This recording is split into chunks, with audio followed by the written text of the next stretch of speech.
Hello, everyone. I'm Harvey Brownstone. And if you like scary movies, then today's show will be right up your alley. Our guest is widely considered to be the expert in horror movies. From a young age, he became obsessed with monster movies, and he spent most of his career enjoying, celebrating, and appearing in them. He's a frequent guest at horror conventions and conducts the hugely popular annual Dracula Tours to Transylvania, as well as ghost tours to notoriously haunted locations throughout the world. He also operates Fright Haven, the largest indoor haunted attraction in Connecticut. He's been featured on the Travel Channel, the Discovery Channel, and the BBC. And as an actor, he's appeared in many horror movies, including Pink Eye, The Sadist, Dead Survivors, The Confessional, the Zombie Chronicles, and many more. Last year, he released a delightful book entitled The Book of Top 10 Horror Lists, in which 100 celebrities, including Ed Asner, William Shatner, Corbin Burnson, Dave Winfield, Karen Black, and dozens more, reveal their top 10 favorite horror movies of all time. I'm delighted to welcome Charles Rosenay, also affectionately known as Crypt Master Chucky, to our show. Charles, thank you so much for joining us. Harvey, you've given me such a great intro. There's nothing left. That was great. Well, I have to tell you, Charles, I absolutely love your book because it's made me aware of so many movies that I had never heard about. What made you decide to write the book? So this was years and years ago when I was doing an online newsletter. It's called Horror Happenings, National Horror Happenings. And I would do, a review of a movie. I would do a preview of what's coming out. It was just my little tidbit. And for some reason, we did a top 10 list, someone's top 10 list, and it got the most hits, the most eyeballs, the most views. So I thought, I'll try it again. It became the most popular element of my newsletter, of my online newsletter. And so I thought, okay, this is cool. I'll keep these on file. Who knows, whatever will happen someday. Forgot about them. I stopped doing the newsletter 8 years ago. And then the pandemic hit. And I do all the things that I do, I could not do. I could not do the tours to Transylvania. I booked bands, I couldn't do that. I produced Beatle festivals, I couldn't do that. And my vocation, my main thing is I DJ, I entertain at weddings, bar mitzvahs, school dances, all that stuff, nada. So I'm thinking, what can I do aside from sit home and watch the horror movies with my kids? And I remembered that I had these lists. So I had to go through all these files on the computer, and I found I had literally 70, 80 of these top 10 lists. I said, you know what? It's time to put them in a book. They're that good.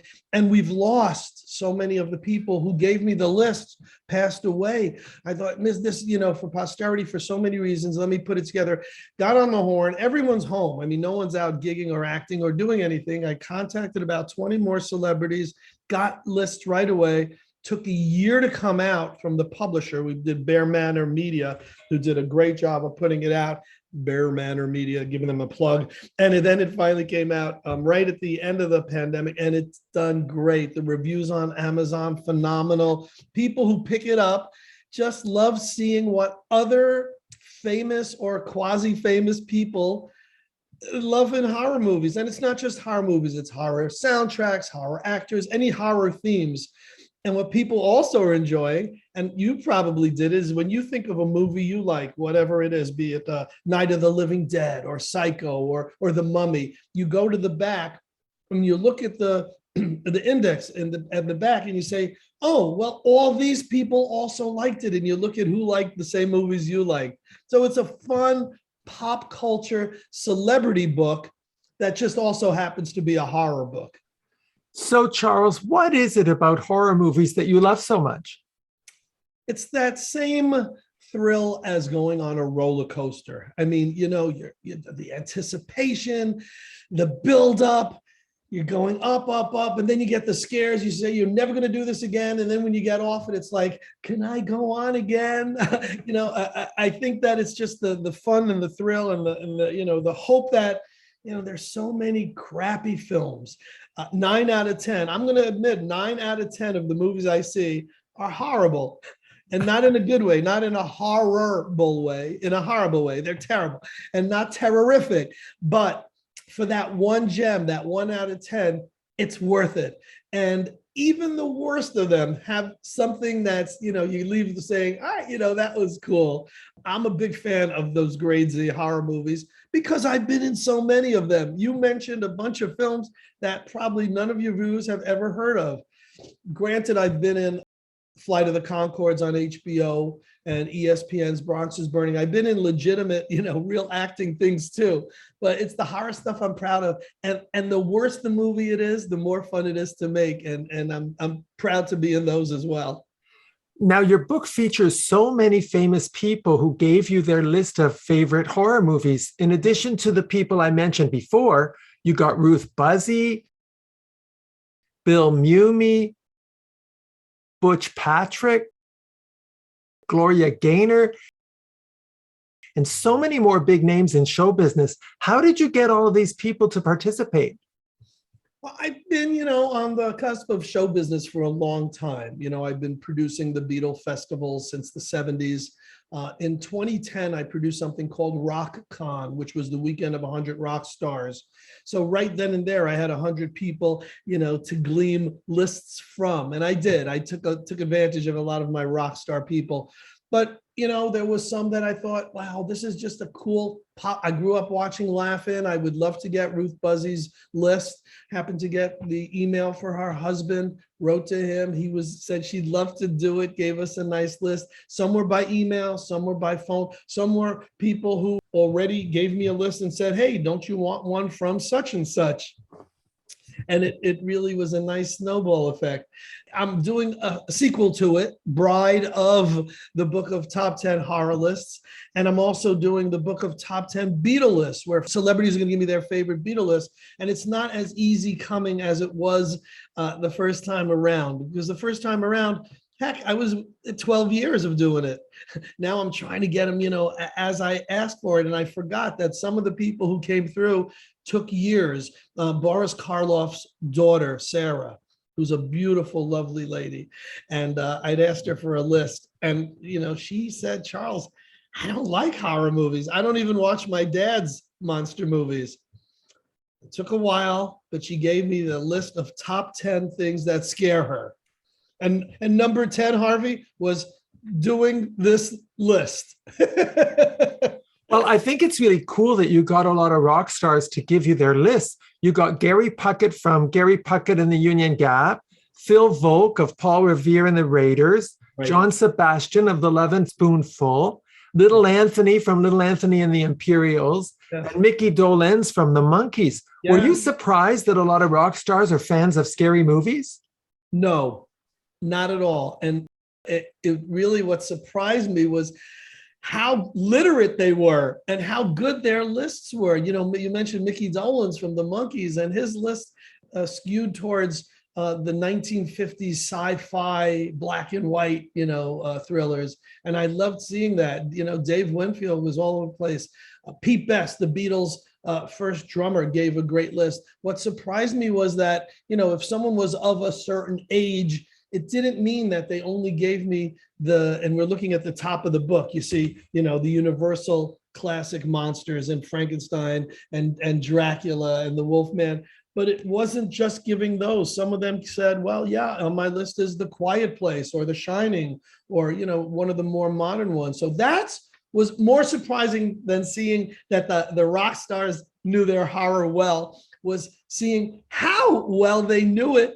And that they were so literate about writing. I think Dennis Dunaway from Alice Cooper's band, and both Elliot Easton and Greg Hawkes from the Cars gave me lists. And what's so great about those, these are rock and roll Hall of Famers. You mentioned Little Anthony, God bless him. He's probably in his 80s and still, out there touring. These people are just, superstars to me. I grew up loving all these people. In many cases, fortunate enough to become friends with many of them. But they were really great about giving lists, and they love the book themselves. They're like honored to be in the horror book. Well, I would be too. I'm kind of hoping I make it into your next one. Well, tell me your top three. We'll get to it. We'll get to it. Okay. Now, a lot of the same movies showed up over and over again, like Frankenstein, Dracula, The Mummy. But were you ever surprised by any of the movies that were mentioned in people's lists? I was surprised that one of my favorites was not in the book at all. It's a film called Phantom of the Paradise. It was made by Paul Williams. It's a musical horror film, along the lines of Rocky Horror, but not as campy. Now looking back, it is very campy, with Jessica Harper. And what it is, it's a real mashup of Faust, Dorian Gray, Phantom of the Opera, and Jekyll and Hyde in a musical form. And this movie, Harvey, this movie's brilliant and no one knows about it. Phantom of the Paradise.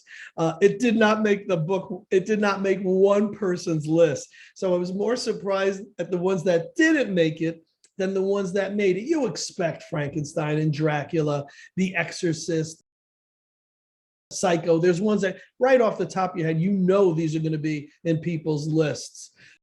What interested me was some of the horror people who know their business pretty well and would give like a top 10 list. And I'm like, whoa, I didn't see 5 of these. And I consider myself, Mr. Horror aficionado. I had to go watch some of the films that people put in. And sure enough, those were obscure films that were great. Well, were you surprised that John Lennon's sister, Julia Baird, wrote about Shakespeare plays like Hamlet, Macbeth, Othello, having features of horror? That's a great question. And I can answer it by telling you that's one of the great chapters of this book. John Lennon's sister, Julia Baird, is a dear friend of mine. I've known her probably 4 decades now.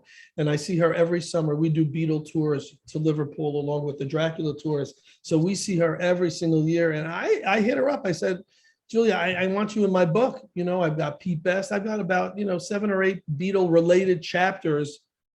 I really want you in there because I want to be able to market this to my Beatle friends. She said, Charles, if I've seen a horror movie, it was when I was a kid and I hated it and I would never see a horror movie and leave it with me. Again, a few months go by and all of a sudden I get this college level thesis. I mean, if you read it, this is intense. This is amazing. And she wrote the elements of horror in literature with an emphasis on Shakespeare. And it was like, wow, it was mind blowing. People go to that chapter and say, wow, that chapter could have been a book. That alone, for me made the book worthwhile because she thought out of the box. She didn't like horror movies. She didn't see horror movies, but yet came up with a great horror chapter. And I'll love her forever for that. And I'm glad you pointed it out because it's a brilliant addition to the book.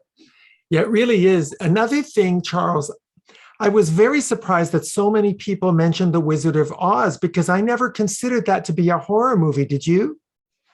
Never. And even as a kid, nothing about it ever scared me. It delighted me. It intrigued me. I loved it. But enough people were scared by the witch, by the flying monkeys. There's a chapter, Harvey, I'll tell you, that I left out of the books that somebody wrote. And I thought, wow, might be too intense. They wrote how The Wizard of Oz could have been more of a horror movie. And it's like, the carnival barker in the beginning that meets Dorothy on the way, he could have been Chester the molester, and he pulled her in. And the wizard could have pulled her behind go on and on, the things that it could have been. And I thought, wow, whoever thought of this either has too much time on their hands or should be locked up somewhere. But anyway, I left it out of the book. But good. In answer to your question, Wizard of Oz, which is one of my favorite movies of all time. I mean, I adore it. It definitely I'll give you we'll take it a step further.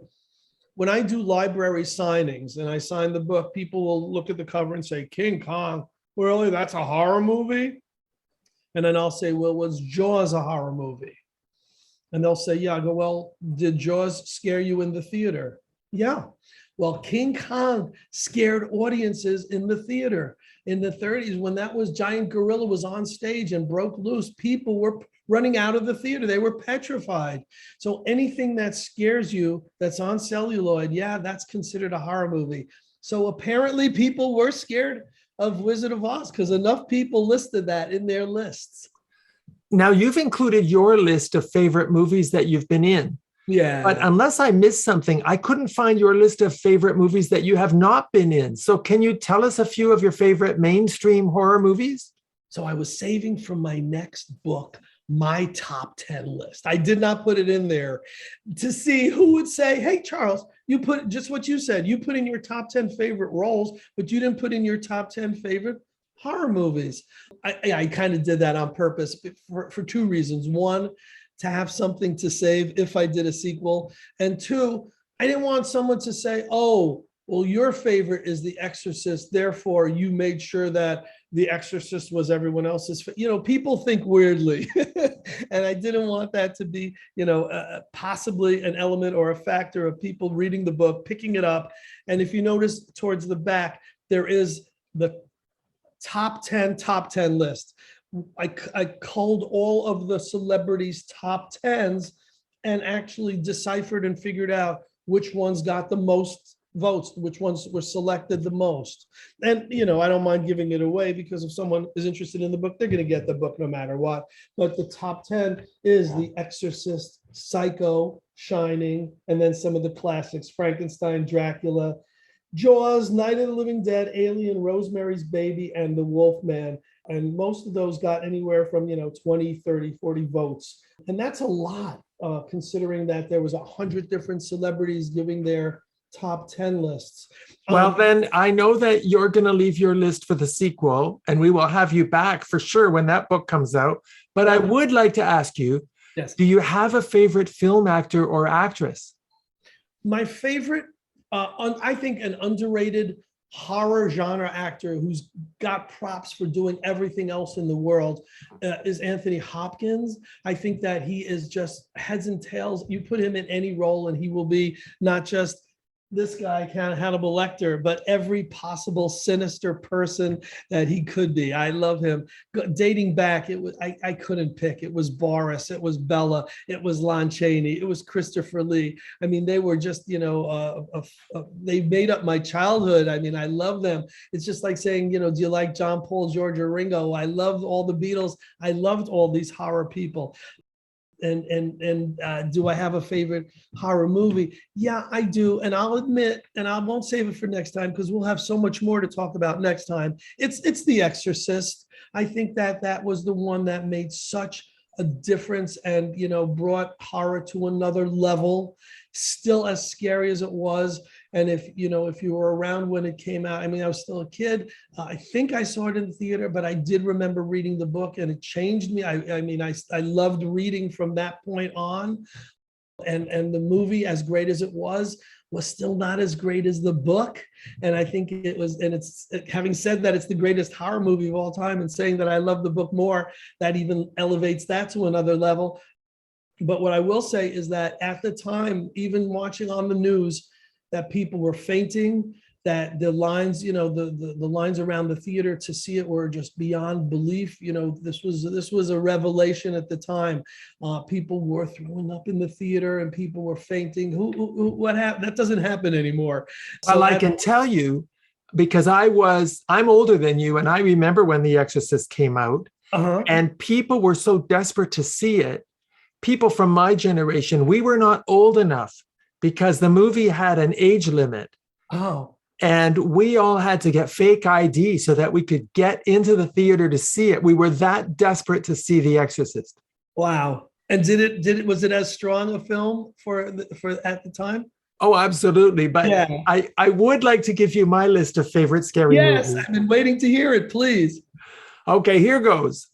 Psycho, Rosemary's Baby. Yeah. The Shining. Yes. The Exorcist.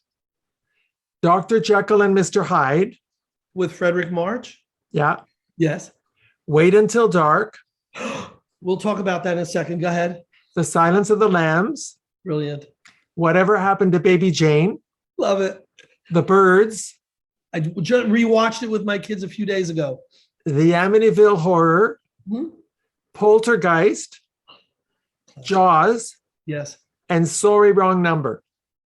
Wow. So what do you think of that list? That's as good a list as it's in my book. Oh, But one movie stood out that you mentioned because it doesn't come up in the book. It might come up, but not much. And people ask me, is there any movie that ever scared me? And I said, well, there's a movie that gave me nightmares. And I don't tell the title, and I say it's a home invasion movie, which I think are one of the most scariest genres because they're so real, the strangers.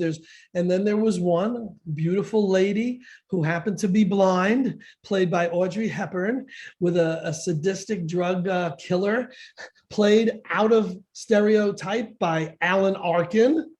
And sure enough, Wait Until Dark is the only movie that gave me nightmares, Harvey. I remember coming home, trying to sleep, and all night I was hearing breaking through my window. I was hearing the trees becoming people and coming in. It was really weird. I was in one of those flu-like, when you're in a zone and you're half asleep and half awake and you're dreaming, but you don't know if you're dreaming. Wait Until Dark is the only movie that did that to me.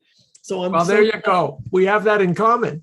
I'm so glad you put that on your list because people don't think of that right away when they think of horror movies because it's human horror as opposed to fictional horror, and that's much more scary.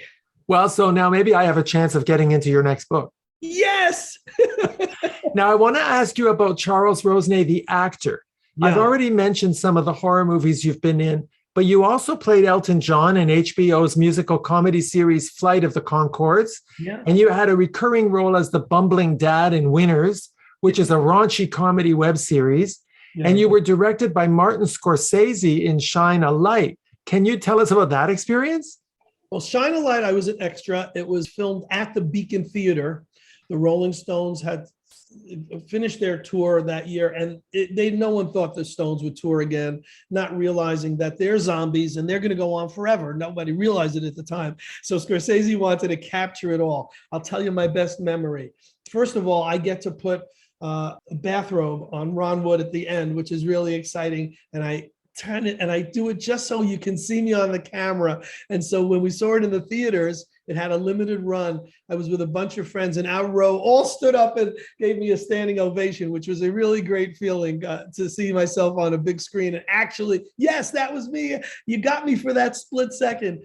But Scorsese, all of a sudden, the extras, were ready to come on set, and we're hearing Bobby this, Bobby that. What's everyone talking about? And Scorsese, who doesn't leave his perch, his royal area where he's got multiple cameras and booms and all this stuff, he gets up and he goes to hug, and it's Robert De Niro.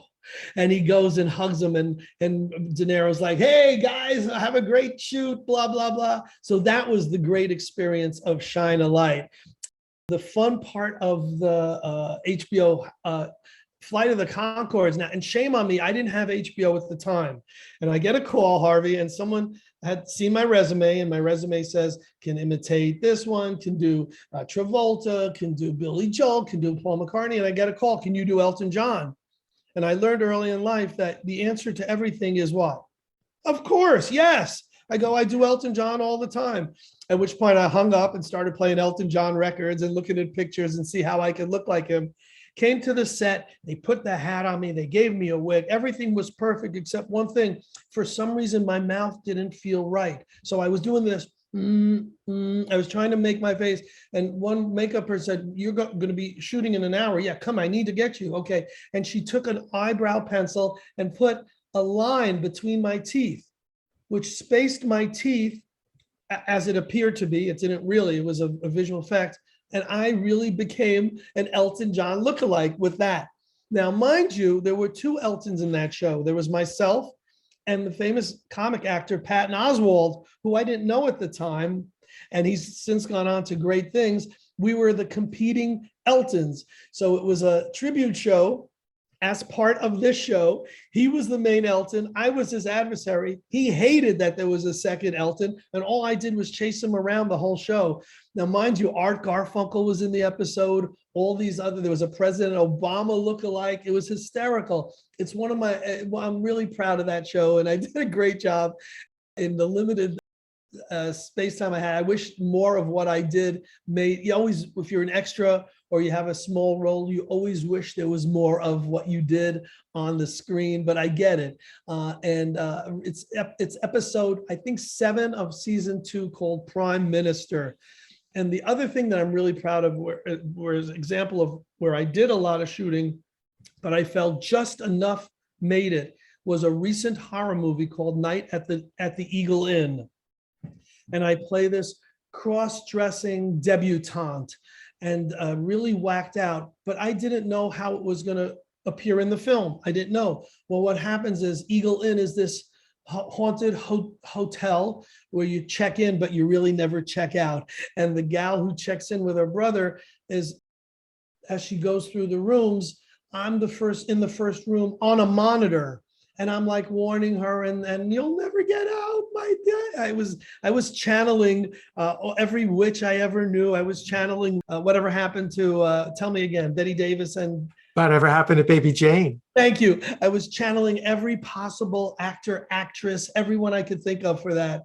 And it's really funny if you see it from me, but if it's scary if you see it on the screen. And I saw it in a theater and it was like, whoa, that was strong. So those are the few that I'm really proud of. But you're right, not just horror movies. I'll do anything, but I love the horror stuff. I'd rather do a local horror short that's, you know, done on a $20 budget and I have fun with it, then go to New York, schlep for 2 days, spend 14 hours a day, and maybe, you know, do 2 seconds of shooting, you know, for a major thing. I'd rather do that local indie horror thing. Well, you left something out.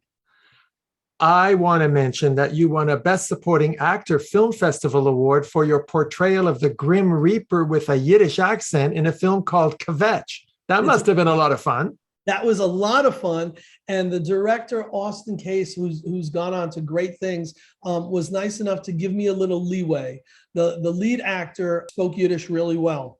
And I understand and speak Yiddish as well. So we threw in a lot of things. It didn't make it all. And we were just having a blast because he was dying and I was deaf. And I'm sort of like giving him his, you know, last few minutes of kind of remembering his life before he leaves this world. And it's very strong because it's also a simile. It's a simile parable, I'm not sure. It compares the death of Yiddish and Yiddish theater to this guy's death. So it's got a bigger picture. It's really well done. It was a Yale project. And sure enough, yeah, I got an award for it. And I'm very proud of that. And I tend not to mention it because a lot of people don't get, what does Yiddish have to do with horror, have to do with Beatles, or they don't get the connection of everything. But well, my audience gets it, believe me. Good. Now, I hear that. Tell us about your Dracula tours to Transylvania. Well, I'd been doing Beatle tours to Liverpool since the 80s. Very successful. Every year, people who share that same love of the Beatles would come with me to London and Liverpool. We'd spend 10 days. And I had a partner, Dan Levine. He's since passed. May his memory be a blessing. He passed away. And back then he said, Charles, what else do you love? What else can we do? Well, we did an Olympics tour one year, and it was so out of my box. I had no interest in it. He went, he hosted it. It was okay. I said, it's got to be music, maybe horror. He goes, horror? Well, why don't we go to Transylvania? And I look at him like he's an alien, really. Transylvania, what is there? Yeah, I know there's such a place, but it's third world country. It's Eastern Europe. How do we get there? He goes, let me look into it. He does similar research as to how we do the Beatle tours. He finds a land company that can take us sightseeing. He finds ways that we can get into all these castles. And sure enough, in 1998, we start Dracula Tour. And it is just to the point in the early 2000s where an average tour draws a busload of 40 people. We had about 150 people going every Halloween. And it was people who, this was their bucket list thing, just like Beatles. They'd always dreamed of going to such a place, but never knew it was possible. So we go to all 3 castles. One is Paneri Castle, which was Vlad's actual fortress. We go to Bran Castle, which is what you see in like a lot of the horror movies. That looks the real deal. And then there's Dracula's Castle, which is a sightseeing hotel at the top of the Carpathian Mountains up Borgo Path. If you follow Jonathan Harker's trail in Dracula, it's actually where you would wind up. And this is where there's a Dracula. So we do all those things. We combine the legend and the fiction and the love of Dracula with the not just the legend, but the actual history and all the truth and everything behind Vlad Tepes, Vlad the Impaler. And it meshes together for what people find. You know, a lot of things, Harvey, in this world, people go to. The best restaurant in the world will still get a 1-star, 2-star. There'll still be a reason people. The tours I do get 100% rating. They're just, people love it. And people stay in touch to the point that the people who went on the Drac tour said, Charles, we had such a great time. Can we do more of these? And I go, well, yeah, you can come back. No, somewhere else. So we started doing ghost tours. I want to tell our viewers that you can get all the information about the Dracula Tours to Transylvania by going to the website www.dractours.com. Charles, you also conduct ghost tours, which take people to haunted places in Europe, correct? You and I are on the same page, huh? Yeah, and it was because people had such a great time on the Dracula tours, and we became such good friends to the point that they were saying, can't we go to another place? And we thought, well, what makes sense? And that's the other kind of Dracula land where Bram Stoker wrote most of Dracula, where Jack the Ripper comes from, where the most haunted places in the world, and that's England. So we did what we were going to call Dracula 2, but decided call it Ghost Tour, do a whole separate company, ghosttours.com. And the only trick is we did GHOSTOUR without 2 T's. So it's one word, Ghost Tour. And we went to England. And everyone had the greatest time. We went to London and Whitby and Essex and Cambridge and all these places that have really literally the most haunted buildings in the world.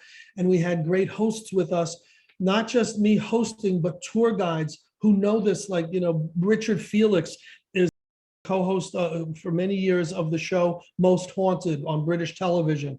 So he came along as our haunted expert, and he and I would guide people, and I would make sure they had the fun, and he would make sure they got, you know, the right information about everything. People had a great time. Where else can we go? Harvey, we went to Ireland, Scotland, we went to Hungary, we went to, of course, Romania, Israel, Cuba, all these places that the same people who had such a great time wanted to continue on these tours because they're going to see every place. Let's say you want to go to Scotland.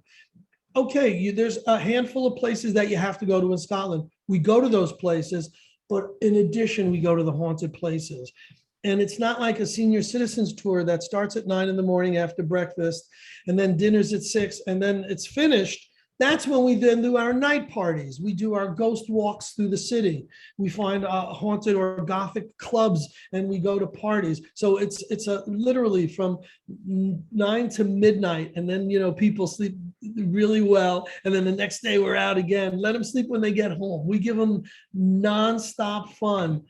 To the point that now we have to start repeating the trips again. Next year, we're going to do another haunted trip to England because so many people who didn't get to go with us, who've since gone on Dracula Tour and other tours, are saying, when are you going to do England again? So we're finally doing it again next year. I want to mention that people can get more information about ghost tours by going to the website www.ghosttours.com. Can you tell us a little bit about that? Yeah, so I've always loved, obviously, this haunted stuff. And being an entertainer, being a DJ, being someone who likes to make sure people have fun, it's all connected. If they go on my tours, I'm making sure they have a great time. I want to treat them the way I want to be treated. If someone goes on a tour, I want them to get the experience that I would want to get on a similar tour. Charles, you've also written another book entitled True Ghost Stories of Connecticut, Firsthand Paranormal Accounts by Individuals Who Experienced the Occurrences. It's a fascinating collection of true stories from some of Connecticut's best-known paranormal investigators, psychics, mediums, and ghost hunters, and everyday people who share the most incredible experiences they've had with the supernatural. Charles, you're making me think that Connecticut must be one of the most haunted states in America. Could that be true? It is true. It is true. I know Virginia and Pennsylvania and Georgia, I know they'll fight with us. But yes, Connecticut is by far one of the most haunted states, no doubt. All the wars, all the Indian original, there's still burial grounds where people are living over original cemeteries. There was so much death, so much. Yes. Connecticut is by far one of, and there's an area that my partner, Nick Grossman, he's sort of the para guy. He's the para, I'm the normal. He's the shaman, I'm the showman. And we do ghost tours and we do paranormal conventions. And he contends that there's something called the Connecticut Triangle. It's the valley. It's this places called Ansonia and Derby and places that you probably never heard of that are really, really have just amazing places and cemeteries and homes. It's not just, if you Google scary places in Connecticut or you picked up past books, there are histories and lores and legends of all these places and probably reasons why they're haunted or have cursed lands or scary or whatever it may be. I wanted to do something a little different. I wanted to hear people's experiences at places, to read the legends. Yeah, you can do that online. You can pick up any book, but to hear firsthand what a psychic experienced when they went into a certain house, which is reputed to be haunted, or what an everyday person experienced when they went to Dudleytown, which is in Cornwall, Connecticut. And I gotta take a minute to tell you that I heard about this place growing up. I'm originally from the Bronx, but I lived in Connecticut a large portion of my life.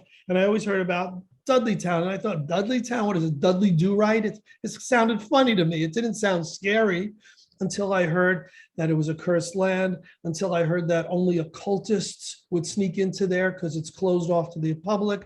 Only I heard that bikers would go in there, that people were doing sacrifices. It really sounded like a place I should never, taboo, I should never visit. I mean, I see by your eyes that you wouldn't even think of walking in a place like this. Well, Nick Grossman says, Charles, we have to do a paranormal investigation there. I go, no. He goes, I've been there. Really, it's going to be safe. We'll bring a group. We'll get in as hikers. I mean, he had this all mapped out in his brain. So sure enough, we marketed it for a trip to Dudleytown. We did 3 of them. The first time I went there, Harvey, you go through the woods. It's a long walk. You finally get to this place, and then there's this open patch. And all of a sudden, there's no sound of crickets.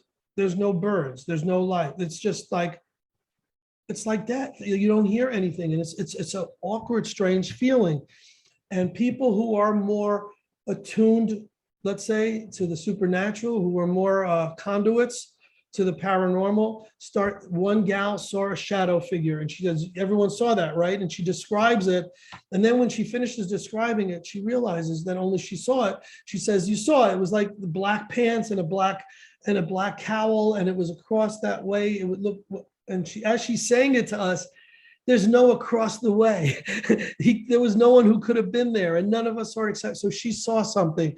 But the best story on my first trip to Dudleytown, and it's in the book, and I have a picture of the guy because he was one of these real, he's skeptics. This is all, he's rolling his eyes. He's there because his girlfriend is there. He's like, when is this over? All of a sudden, we're all looking at him and we're pointing to him. You go, what? Because I'm the one who doesn't believe? No.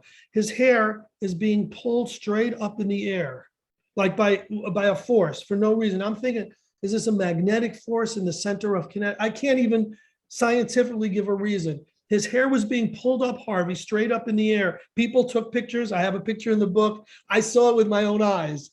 No reason, no rationale, no explanation. But that's what happens at some of these places. My partner, he investigated a place, we call it the demonic house of Derby. And other paranormal investigators have been there. I wouldn't step foot in it, believe it or not. I'll go to these open places, but if a house is supposedly possessed, I don't want to bring home something to my wife and kids. I don't want there to be something that attaches, because there's that possibility.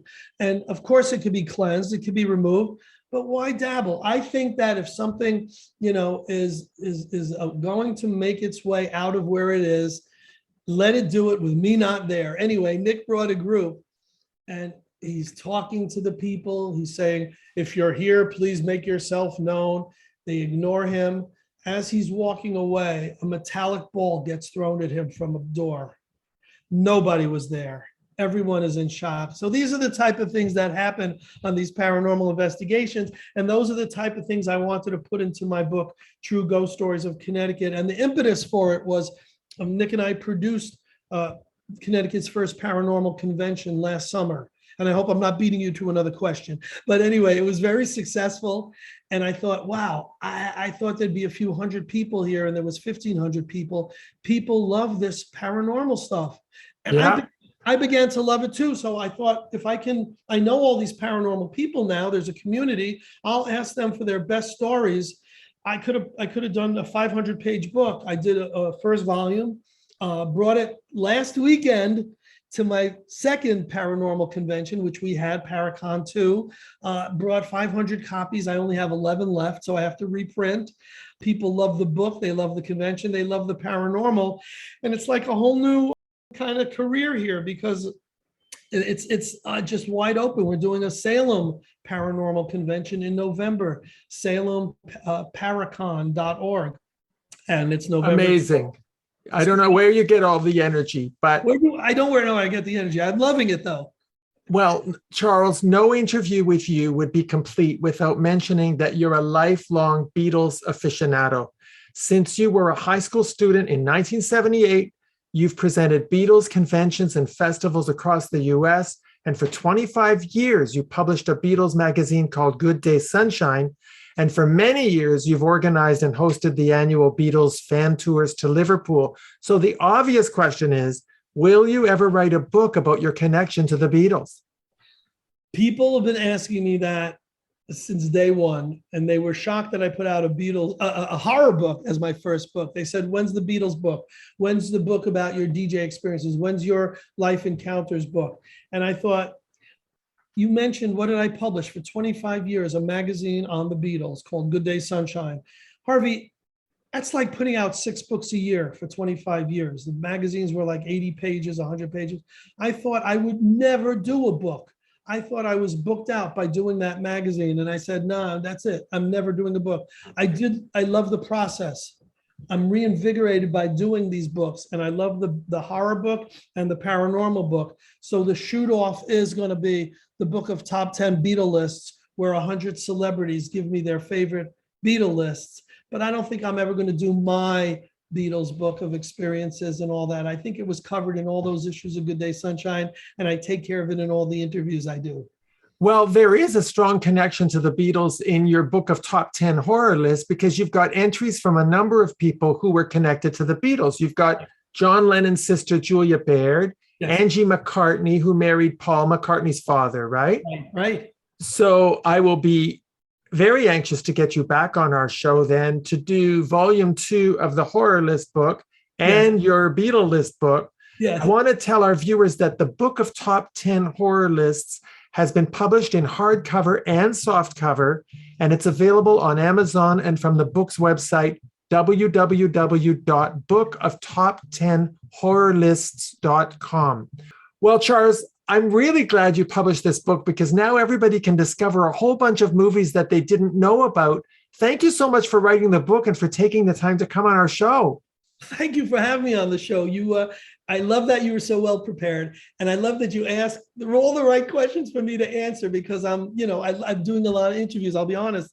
Some people are over prepared, some are under prepared, and this was fun. I just enjoyed really being on your show, and I look forward to future visits. So do I. Thank you so much for saying that. Our guest has been Charles Rosenay, author of the book of top 10 horror lists. My name is Harvey Brownstone. Thanks to our producer, Steve Silver. Thank you all for joining us. See you next time. Thanks for watching. Be sure to check out all the great interviews on the Harvey Brownstone Interviews YouTube channel. Don't forget to subscribe and ring the bell to be notified when new videos are posted.